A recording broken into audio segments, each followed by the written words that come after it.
Hello guys, આ છે અમારી સુરતી લાલાની નવી ચેનલ. સુરતી લાલા એટલે આપને ખબર શું ખાઈએ આપણે? ખમણ, ઢોકળા, ઈદરા, પાતરા. પણ કોઈને ખબર નથી કે આપણે રાત્રે તો કઠોર જ ખાઈએ, તે પણ ફણગાવેલા. આ તો બધાને ખબર છે ભાઈ કેવી રીતે ફણગાવવાના, પણ આના માટે મેં નવી રીત લઈને આવી છું. નવું વસ્તુ, સ્પ્રાઉટ મેકર. આ પ્લાસ્ટિકનો ડબ્બો, એ વળી કેવું?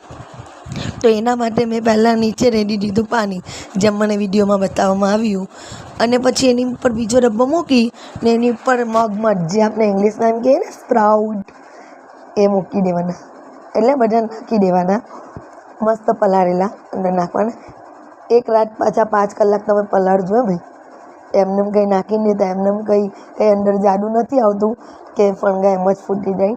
એના માટે 5 કલાક તો પલાળવાના આવે જ છે. પછી વિચારવાનું લાવની ચણાએ નાખી દઉં. આપણે તો કંઈ પણ વસ્તુ નવું કરવાની બહુ ટેવ, એટલે હું ચણા ને એક ડબ્બો પાછો ખાલી નહીં જવો જોઈએ, કારણ કે આમાં આવે છે 3 લેયર. ડબ્બાની 3 લેયર આવે છે. એકની ઉપર એક લેયર મેં ગોઠવી દીધી. હવે ઢાંકણું નહીં મળતું હતું તો આ વળી મેં શું કર્યું, એની ઉપર બીજો ડબ્બો નાખ્યો. પછી મારા હસબન્ડ કે મૂક, એ ચૂલાની નીચે તું એ મૂકેલું તું જો તો ખરી. પછી ફરી ઢાંકી દીધું. અને ઇન્સ્ટાગ્રામ પર પણ વિડીયો મારા આવે છે ને, તો એના માટે થોડા ઘણા નાટક કરવા પડે ને, એટલે 1-2 નાટક કરી લીધા. અને આ વળી ડબ્બો મેં બીજે દિવસે સવારે ખોલ્યો તો બાપ રે બાપ, એટલા મસ્ત કોરા અને કટ, થોડું પણ ચીકણાશ નહીં. અરે આ તમે જોઈ શકો છો, આની જ અંદર મેં પલાળીને ફણગા ફોડ્યા છે.